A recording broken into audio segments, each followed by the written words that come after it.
तो शेख फरीद, कमाल और कबीर साहब उस सम्मन नाम के भगत के पास आ जाते हैं। और उस सम्मन की इतनी बुरी हालत थी बेचारे की कि रोटी भी एक समय की उग जाया करती थी, इतना गरीब हालत में थे। और लेकिन प्रेम परमात्मा में इतना गजब था कि जो ही सामने तीन संत दिखाई दिए तो तीनों प्राणियों ने जब पता चला कि महाराज जी आगे हैं, एकदम जो भी जिस काम में रत था वहीं छोड़कर डांक मारी, देड़िया में आगे खड़े हो गए, लंबी डंडौत करी और रोन लागी नेकी खड़ी होकर कि हे भगवान, हमारे कौन से सुथरे दिन आए जो आज परमात्मा हमारे बारने आगे आ गया। हे सतगुरु, आपने हमारे ऊपर ऐसी कौन सी रजा करी, दर्शन दिए और हमारे जैसे तुच्छ जीवों के पास आप आ गए, राजाओं को छोड़कर। क्योंकि कबीर साहब के उस समय बहुत से राजा विशेष हो गए थे। सिकंदर लोधी, बिजली खां पठान जो कि मगर देश का राजा था, और वीर सिंह बघेला जो कि कांसी का नवाब था, और भी बहुत से राजा थे जो कि कबीर साहब के शिष्य हो गए थे। तो महाराज ने कहा कि बेटी, हम आगे हमारा दिल करा कि आज उनको मिल का आवा। कहा जाओ महाराज। भीतर बिछा दी बिछाना दो रजसी बोरी थी, पल्ली थी, को बिछौना पाटा टूटा था। सतगुरु महाराज बैठ जाते हैं। बैठने के बाद पानी पात प्या करके तो सम्मन कहने लगा, महाराज जी भोजन का बताओ, क्योंकि शाम का समय था। तो कबीर साहब ने बोले, भाई रोटी तो खावांगे, भूख लाग रही से, भोजन तैयार करवाओ, भूख लगी हुई। बोला अच्छा जी। अब सम्मन घर ने आकर अपनी पत्नी से पूछा है कि महाराज जी रोटियां की कैसे, कि भोजन का की बहुत से। वानो बोली जी घर में एक दाना भी नहीं से अन्न का। तो कहने लगा किसे तो मांग लिया उधारा। कबीर साहब तो वह नेकी कहने लगे, जी 2-3 घरा में गई हूँ, कोई उधारा नहीं देता। तो वह कहने लगा, ला तेरा ये ओढ़ना दे रहा हूँ चीर। वाने बोली जी 2 जगह से पाट रहा है। नेकी बोली कि 2 जगह थी फटा हुआ है और मैं 2-3 जगह ले गई थी, कोई नहीं लेता। इसने को गिरोए भी नहीं डरता। देखो एक चीर को उतारने की खातिर महाभारत हो गया था। इज्जत कितनी हो से चीर की, और उस चीर को अपने गुरु के बदले वह गहने दही धरने तैयार हो गए कि महाराज जी रोटी खवा दें, क्यों करे। तो अनु बोले जी ये फटा हुआ 2-3 जगह से कोई नहीं लेता। चल रहा भाई।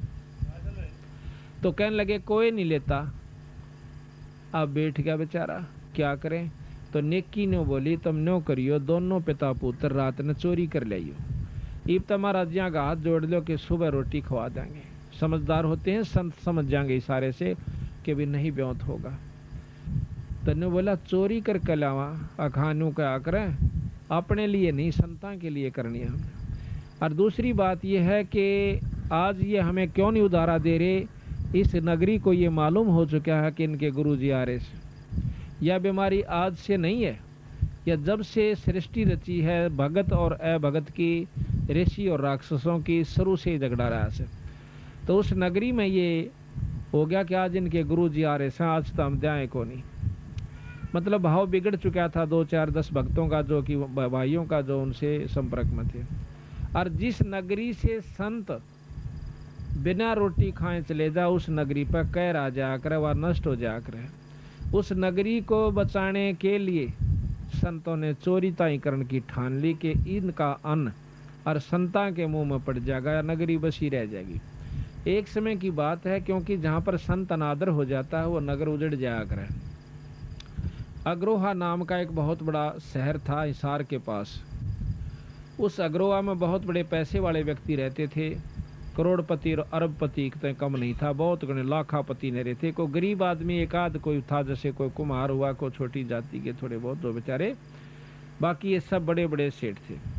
एक बार 2 संत वहाँ पर आए, उस गांव के गुहांट मतलब गोरे में दूर जाकर बैठ गए। एक गुरु एक शिष्य था, वो सिद्ध पुरुष थे। उस सिद्ध ने यानी उस गुरु ने अपने शिष्य को कहा, बेटा जा भिक्षा मांग ला गाँव में। गाँव भिक्षा मांगन गया, जिसके बारे में आगे जा भाई भिक्षा दो, तो वो गाली देने लग जा, क्योंकि पैसे का अभिमान। न्यू का रोटी करके कौन खाई जाती थारे पे, चलो मारा पलदार लग जाओ, मजदूरी कर लिया करो, मस्टंडो तुम खा खा कर इतने मोटे हो रहे। तो संता का अनादर किया। वो शिष्य वापस आ गया, किसी भी घर में उसने अन्न नहीं मिला। और वो संत जो है छोटी जाति वाला तो नहीं लिया करते, तो वो जो है उसमें संत जो है नीची जाति वालों से अन्न नहीं लेते थे, क्योंकि वो तो गाल भी देंगे। पर वो गए उन सेठा के पास, उन सेठा ने जवाब दिया कि आप जो है करके क्यों नहीं खाते और दुनिया को ठगते फिरते हो, ऐसी वैसी बातें बनाई। वो चेला जो है वापस चला जाता है।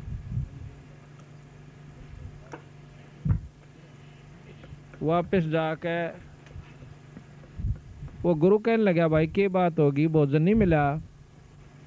तो शिष्य कहने लगा, ना जी, ईसा गांव तुमने ना देखा था आज तक, गांव और भी बतेरे देखे पर ईसा नहीं देखा था कि सूर्य सर ना बोल दे चलो रोटी राटी ना दे, भिक्षा ना दे, वह भी बात कोई बड़ी बात नहीं है।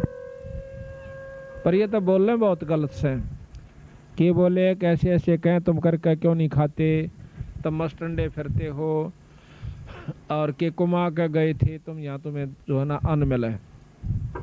थोड़ा तेज कर भाई। तने बोला, भाई एक बार और जाइए तड़के। बोला अच्छा जी।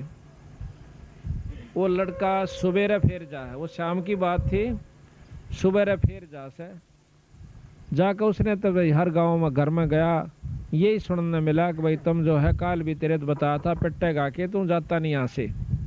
यानी उस संत को यहाँ तक कहा कि तू पिटना चाहे है कि यहाँ से जा से, पीछे रख यहाँ से कर इसके बराबर। वो शिष्य वापस आने लग रहा था तो रास्ते में एक कुम्हार का मकान था, वो विधवा थी कुमारी। उसने देखा कि संत श्याम ने भी भूखा गया और ई फिर खाली डोलू लांदा जासे, इस तो पूछते लो भाई भूख में हो सकता है हमारे अन्न स्वीकार कर ले और हमारे बाग जाग जाए। तो उसने कहा कि महाराज जी भोजन को नहीं मिला? उसने देखा कि ना माई को नहीं मिला, रोटी नहीं मिली। अब मेरे पास अन्न है, आप ले जाओ, रोटी तैयार कर रखी है, कुछ दलिया है कुछ रोटी से, आप तक काल के भूखे दिखो सो, कहाँ भूख लाग रही, कल के भूखे हैं, ले जाओ। सू तम ऐसे ऐसे कुमारी और अन्न ले जाओ, थारा गुरु जी इच्छा करे तो खा लें, मारे दोरइयो ऐसे महाराज गलवा ले गए। तो वो संत के पास जाके कहने लगा, महाराज जी ऐसे ऐसे ऐसा गंदा काम हमने नहीं देखा, कि संतों को तो देख कर राजी को नहीं। तो कबीर साहब कहते हैं कि आया साधु देख के जो मन में करे मरोड़, वो होगा चूअड़ा फिर बसे गाम की ओर। तो वो गुरु जी कहने लगा, भाई किसने दिया रोटी? कि ऐसे ऐसे भिक्षा गाली, एक माई है वह विधवा है कुमारी से, ऐसे उसने सारे लक्षण बताए। वह नो कहती जी मैं भिक्षा तो सांझ ने भी गाल दूं पर मेरा दिल नहीं ठुक्या कदे मारी भिक्षा ना लेंदे हो। मिला भाई बात तो ठीक से, पर न्यो करे उल्टाए जा। उन्हें भोजन खा लिया और न्यो बोला वापस जा, और जाके न्यो कह दे उस माई ने किस गांव ने छोड़ जाएगी। अब शिष्य ने सोचा देख उस सन तो रोटी दी और उस सन जाके न्यो को तो गांव छोड़ जाए, पर गुरु जी का हुक्म। और साथ में न्यो कह दिए भाई उसके कान से में करो और किसा का बताइए मत ना, आज रात ने यू गांव खत्म हो जाएगा। उस शद ने कहा महात्मा ने, और यहाँ से चल पड़ेगी, जहां भी दिन छिप जाए उड़े डट जाएगी, उड़े बस जाएगी वहां, और बहुत सुथरी तरह बसेगी ये आशीर्वाद से। अब वो बुढ़िया ने तो सुना थी ये बात, उसका तो घी बंदगी देख, संत की बात खाली जा नहीं सकती। उसने अपना जो है गधा का ऊपर सारे बच्चे बिठाए, सारा घर का सामान लाद लिया, ऐसा थोड़ा सामान था, और जाकर के वहां से चली थी। क्यों 2-2:30 बज गए, शाम के 4 बज गए। चली तो 5-7 किलोमीटर गई थी। जब वह दिन छिप गया वहां अपना डेरा डाया, रोटी टूका किया। तो रात के अंदर एक हल्लन आवस है, भूचाल आता है। तो वो अग्रोहा जो गांव था बड़े बड़े सेठों का, रात के 12-12:30 बजे एकदम हल्लन आकर के वो सारा थेड़ हो जाता है। उसमें कोई आदमी नहीं बचा, जितने उसके अंदर थे सब खत्म हो जाते हैं। वो सेठ वो पैसे वाले वहाँ नष्ट हो जाते हैं, दब का मर जाते हैं। आज भी उस अग्रोहा के अंदर बहुत बड़ा ठेड़ बना हुआ है और उसके अंदर इतना धन निकलता है कि गवर्नमेंट ने वहाँ खुदवाई बंद कर रखी है। तो क्या हुआ कि सुबह लोगों ने पता चला कि एक गांव गर्क हो गया भाई, ऐसे ऐसे हल्लन आया था। उनको मालूम नहीं था कि ये कहानी ऐसे बन गई। कोई भी जो दुख आपदा प्राकृतिक आती है कि अप्राकृतिक आती है, ये सब अपने किए हुए कर्मों से आया करें। फिर पता चला कि उसमें तो एक लड़की औरत बच कर आ रही है, वह बिराना क्यों कर लकड़ियाई और आड़ा इसी प्रकार अपने बच्चा ले बैठी से। आस पास के गुआंडा के आदमियों की इतनी उसके प्रति श्रद्धा बन गई, उसने जाकर बोले माई तो बहुत भगवान से बेबे और नो कर थोड़ा ठाठ तो बस कितना जान की जरूरत नहीं है और ले तेरे नाम जमीन। यानी आस पास के गामा ने उसके नाम बहुत घनी जमीन कर दी। कानू बोली जी मैं क्या करूँगी इतनी ज़मीन की, मन तो अपना दोना दो रोटी का धंधा चाहिए। वह ज़मीन कर दी और कोई गांव के आदमी आसपास के वहाँ का बसन लाग गए, काम भी यही मकान बनावांगे।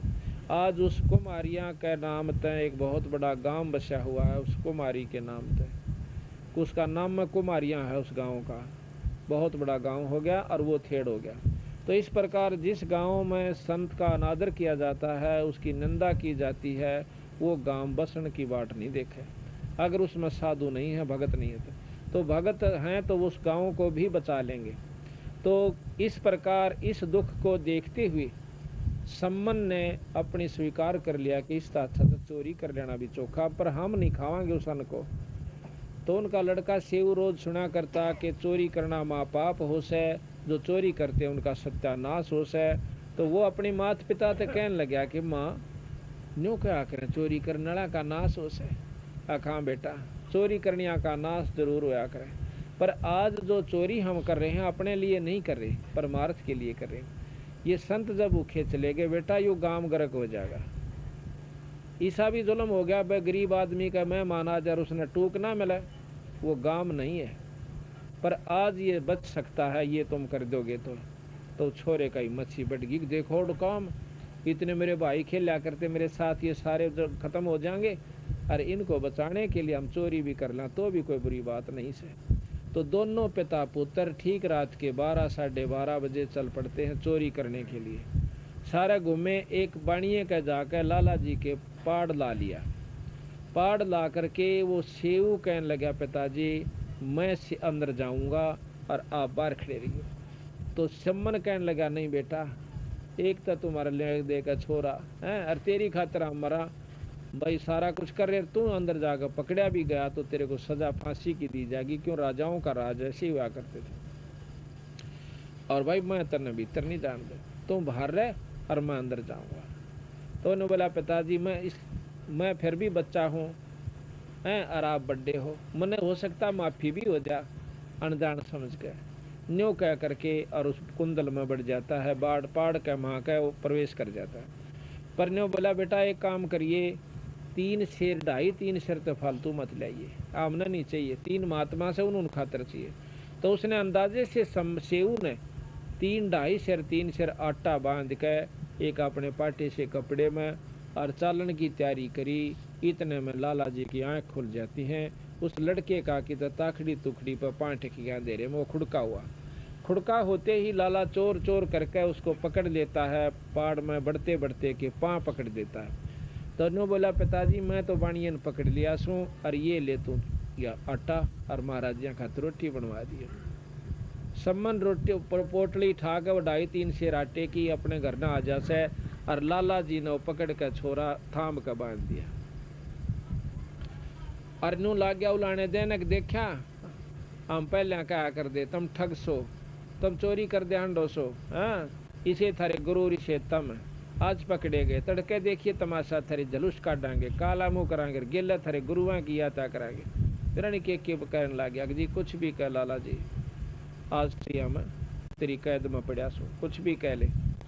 इतने में वो गया घर ने अगले नेक की रोटी बना दे, वह नेकी कहने लगी छोरा किस्सा के लाला जी ने पकड़ लिया। तो वह ने बोली जुल्म हो गया, छोरा पछाना जाएगा और नो कहेंगे ये गुरु इनके चोरी करवाने खातिर आ कर दे, हम तो पहले जाना थे। वैसे ही गाँव में नाइड हमारे से, क्योंकि भगत ने देख कर कोई भी प्रसन्न नहीं हुआ करता। ये पुरानी प्रमाण से सारे देख लो, जब से सृष्टि रची है भक्ता गेला ने खइये लाए न और फिर उनका बक्कल उतरा, किसी ने देख लो आखिर तक की कहानी आपके सामने है। तन्यो कर तो उल्टा जाकर छोरे का सिर काट लिया। देख रोटी तो खवाई ना गई, गुरुआ काड़ा बेचती और करवा दिया हमने। देख कितने नीच व्यक्ति हम। इस ताता तू छोरे ने काट दे, पछाड़ में ना होगा। तो वो गया लेकर तलवार करद का हाथ में लेकर के सम्मन चालस है। तो मन में न्यो भी विचार करे, बता छोरे ने क्यों कर काटूं। पर सामने नो दिखा कि काल नाम पकड़े जाएंगे, छोरा पकड़ा जागा, गुरुआ की बेइज्जती होगी। जुल्म हो गया भाई, चाड़ा पाट गया। और गुरु जी ने कहेंगे तुम अच्छे ने कमे भाई चोरी कर दे आंडो, मनाट्या करता चोरी नहीं कराया करते। या और साका हो गया जानना। तो जाके उस लाला जी के उस पाड़ माँ का नो बोला भाई सेव एक बहुत जरूरी काम से मैं दो बात बतलाना चाहूँ। उधर से लड़के के मन में भी ये आ जाता है कि हे परमात्मा आज किसी तरह मेरे पिता ने ये सद्बुद्धि दे दो कि मेरी नाड़ काट ले जावे, ना तो जुल्म हो जाएगा। तो इतने जब आवाज दी सम्मन ने, सेव का शिड़क सी हुई कि पिताजी आ तो गए। कहने लगे भाई सेव एक बार मेरी दो बात सुन ले भाई, काल न तो मेरा ना तू कित होगा और मैं कित होगा। तो वो कहने लगा लाला जी से सेव के लाला जी मेरा पिताजी बाहर खड़ा से, मैं तो दो बात कर लेता हूँ। अग भाग जागा, तू भाग जागा थारी चाल से। अग मेरे पाँव बांध दे थाम कर, नाड़ नाड़ काटूंगा मेरे पिताजी यहाँ, तो कान में बात करूंगा। उसने ढीला जोड़ा कर दिया और थाम का करड़ा बांध दिया। और वो पान शरनी बाहर काट कर ने बोला पिताजी। हाँ भाई, बाप था हाथ नहीं उठा के करद चला दो, नाड़ काट लो। ने बोला पिताजी अगर आप मेरे पिताजी हो, धर्म के पिताजी हो और सही पिताजी सो, असली पिताजी सो, तो आज मेरी तू नाड़ काट ले जा। अरे क्यों काट लूँ भाई नाड़ तेरी। अब पिताजी जुल्म हो जाएगा, कल न जो न हमारे को पहचान लिया जाएगा और गुरु जी की बेइज्जती हो जाएगी। मैं आज आपको आखिरी प्रश्न करूँ सो पिताजी आज मेरी नाड़ काट लो। भाई इतनी कह उस छोरे की मुँह मत इतनी हिम्मत देख कर उसने मारी, नाड़ का करद दो होगी और नाड़ ने उठा गर्दन ने उठा करके शीश ने उठा करके घर न लिया। अब छोरे का सिर काट के और जाकर उसकी माँ ने बोला ले लड़के का सिर, अगदर दे ताक में और नौकर उल्टा फेर जा। उस धड़ वहीं पड़ा पाओगा, शरीर भी बाहर घेर दिया होगा लाला जी ने डरते ने, और वो बिठा ला। वापस गया तो लाला जी ने सोचा कि ये तो मुकदमा तेरे जीने हो गया, छोरा मर गया और तेरे सिर होगा। उसने ठाक है वो लड़का और उस अपने घर से भी दो तीन घर आगे गिरा और अपना लीप लाप कैसा कर लिया, दोनों चोरी हुई ये नहीं थी। तो छोरे ने ठाक है उस धड़ ने ला के कूण में घेर कर बोरी घेर दी। देख सारी रात अपने छोरे का ढोंड मर काटने में लागे रहे और वह माँ फिर रोटी बनाने लाग जैसे।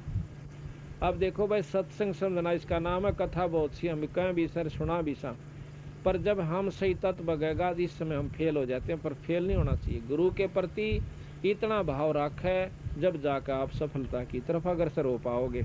तो छोरे की लाश पड़ी, नेक की रोटी बना देती है, नो कह गुरु आजिया ने कह दे कि रोटी खा जाएंगे। अब भोजन तैयार हो गया, दिन का निकलान हो गया, स्नान ध्यान करके तीनों संत लाइन में आकर बैठ जाते एक पल्ली पे।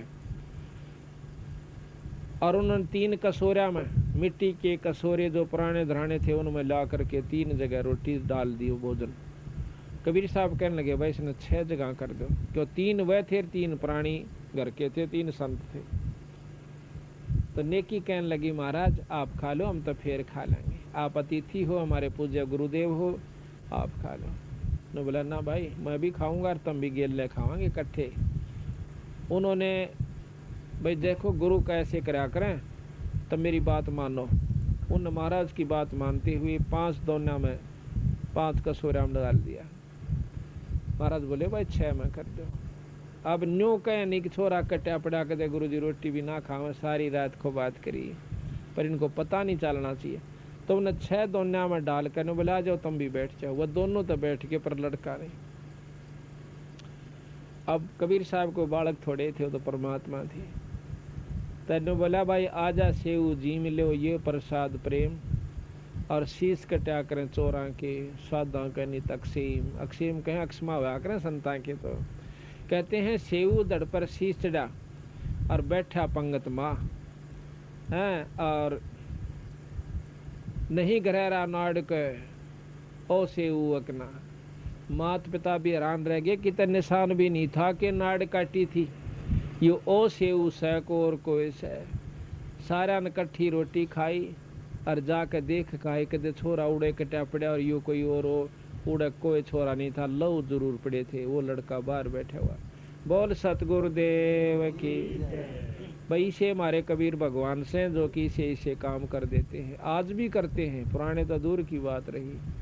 तो इस प्रकार ये महाराज की शक्ति है, कबीर साहब अनंत करोड़ ब्रह्मांड के भगवान से। इसका नाम सत्संग समझना हाउस है।